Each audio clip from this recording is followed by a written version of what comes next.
السلام عليكم ورحمة الله وبركاته، ازيكم يا شباب عاملين ايه؟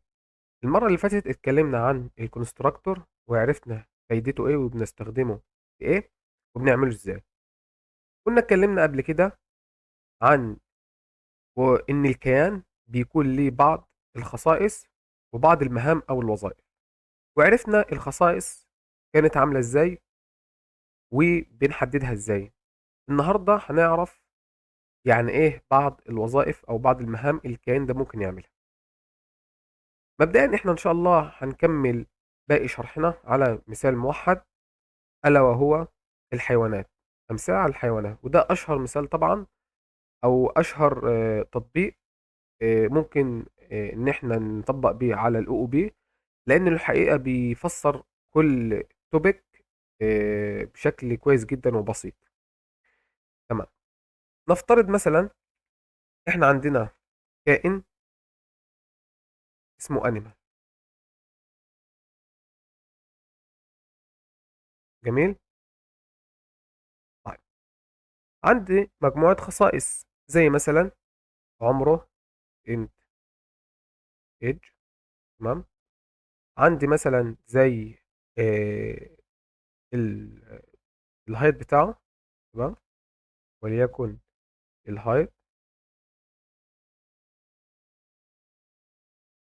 وعندي برضو وليكن الويت بتاعه. دي مجموعة خصائص على مين؟ للانيمال. طيب، بعد كده هنعمل مين بقى الكونستراكتور بتاعنا اللي احنا واخدينه المرة اللي فاتت. هنقول له this dot head، بعد كده فاصلة هقول له this dot height، وبعد كده اقول له this dot. جميل. طيب، دي كان عندي كائن اسمه انيمال، عندي فيه ليه بعض الايه الخصائص. وكان طبعا كنا بنستدعي ما ناخد مثلا منه اوبجكت، كنا نقول مثلا انيمال، وليكن عندنا كات ايكوال انيمال مثلا اهي، وبنديله الايدج بتاعه وليكن مثلا 10. تمام. والهايت مثلا وليكن 20، والويدث وليكن مثلا 30. جميل جدا. طيب، انا عايز اعرف بقى يعني ايه بعض الوظائف او المهام، او احنا بنسميها الفانكشن او الميثود. تمام. نسميها الفانكشن او الميثود. طب خلينا نقول المصطلح الدقيق قوي، اسمها الميثود. اسمها ايه؟ الميثود. طب الميثود دي هي ايه؟ هي الفانكشن اللي احنا واخدينها قبل كده، ولكن فرق بين الميثود والفانكشن ان الميثود بتكون موجوده جوه كلاس، بنكتبها جوه كلاس اسمها ميثود، ولكن الفانكشن بتبقى عاديه بره خالص، بنقول له فويد مثلا زي ما احنا متعودين.